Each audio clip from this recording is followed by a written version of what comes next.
Sang-ayon ka ba na kailangang humarap ni dating Pangulong Rodrigo Duterte sa International Criminal Court kaugnay sa tokhang? No, Sir Alvin. Why? Pag ako, hingi ako ng konting extension. Oh. Ang sabi ng Pangulo, pag lumaban, patayin. Tama naman. Now, inutos ba ng Pangulo na kahit hindi lumaban, patayin? Bigyan po kayo ng simple example. Kian de los Santos sa Caloocan. Buhay, pinatay, ang pulis, kinasuhan, na-dismiss, nakulong. Si President Duterte, hindi nakaalam. Jimboy nang nabutas, pinatay ng mga pulis, kinasuhan, na-dismiss, nakulong ang mga pulis. Ibig sabihin, ako bilang pulis, katulad ng nabanggit ko po, hindi ako malapit sa Duterte, walang ganung utos. So, anong dapat? Hindi dapat natin i-invite ang ICC. Kumbaga, yung problema natin, kaya pa eh.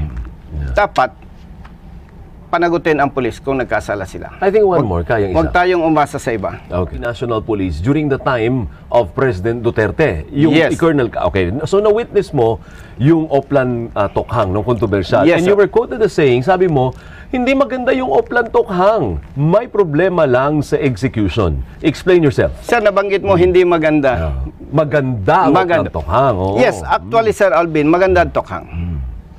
Pagka yung kapatid mo may sangkot, may intelligence information na sangkot sa illegal drugs, kakatok. Sir Alvin, yung kapatid mo, may information kami na sasangkot sa droga. Baka pwede, i-surrender nyo sa amin, merong programa ang PNP.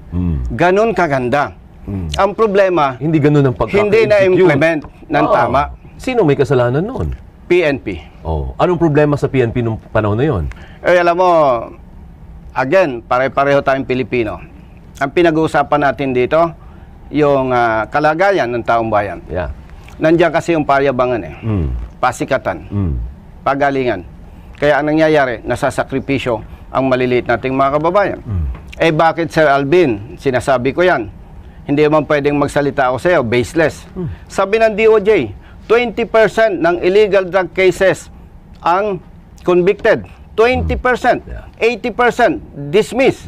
Yun yung malinaw na patunay na may mali sa... May mali sa execution. Yes, So kung sir. ikaw ang PNP chief noon, ano dapat ang ginawa mo? Na hindi nila ginawa ng leadership ng PNP noon. Wala na dapat patayan, walang... Paano ba? Una, sir, dapat pag binigyan ka ng assignment, hindi kita kukotahan. Ayun lang. Dapat binigyan kita ng assignment, may tiwala ako sa iyo. Do your best.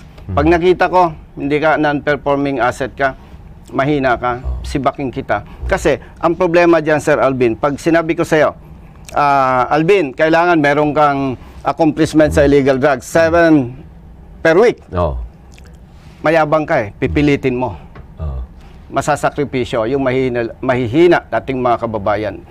Hihiramin ko yung sabi ni Secretary Remulla ng DOJ. Baka naman sasabihin, masyadong self-serving ako. Ano sabi ni Secretary Remulla? Hinuli ng Toscoin, Caracross, Tuesday, Thursday, drugs ang kaso. So, yan yung mga patunay, maliban doon sa statistics. Okay.